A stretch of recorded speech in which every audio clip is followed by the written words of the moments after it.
Les étoiles filantes ou météores sont causées par de petits grains de poussière, venus de l'espace, qui se consument en entrant à très grande vitesse dans la haute atmosphère terrestre, entre 65 et 135 km d'altitude. La Terre se déplace à 29 km par seconde autour du Soleil, et les poussières ont des vitesses de l'ordre de 40 km à la seconde. La vitesse d'impact d'une étoile filante qui arrive dans l'atmosphère se situe donc généralement entre 30 et 70 km par seconde, ou encore entre 100 000 et 250 000 km/h, selon que la collision soit frontale ou non.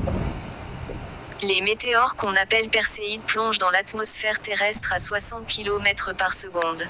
Notre système solaire est rempli de ces poussières et la Terre emballée constamment au cours de son périple autour du Soleil. C'est la source des météores dits sporadiques qui constituent un bruit de fond d'environ 10 météores à l'heure. Cependant, il existe des régions de l'espace où la densité de poussière est plus grande. Il s'agit de concentrations de minuscules débris laissés par des comètes qui se désagrègent au cours de leur passage répété au voisinage du Soleil. Certains de ces essaims de poussière croisent l'orbite de la Terre, et notre planète y replonge une fois par année autour des mêmes dates. On a alors droit à une recrudescence du nombre d'étoiles filantes. Une pluie de météores se produit. Qu'est-ce que le radiant? Le nom des pluies d'étoiles filantes vient en général de la région du ciel Ie, la constellation d'où semblent émaner les météores, en d'autres termes, de la constellation où se trouve le radiant de la pluie en question.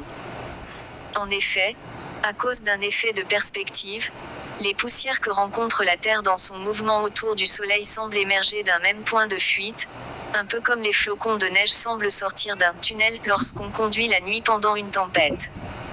Par exemple, les fameuses perséides, qu'on observe autour du 11 au 12 août, portent ce nom parce qu'elles semblent provenir de la constellation de Persée. Elles sont dues à la traînée de poussière de la comète Swift-Tuttle. Mais il en existe plusieurs autres, moins connus que les perséides.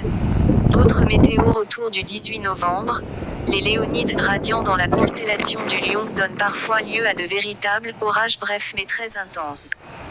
Autour du 14 décembre, les géminides constellation des Gémeaux sont aussi intenses et fiables que les perséides, mais la température moins clémente à cette période de l'année les rend beaucoup moins populaires. Suivez les conseils sur la page Observation des étoiles filantes pour une observation amusante, enrichissante et sécuritaire.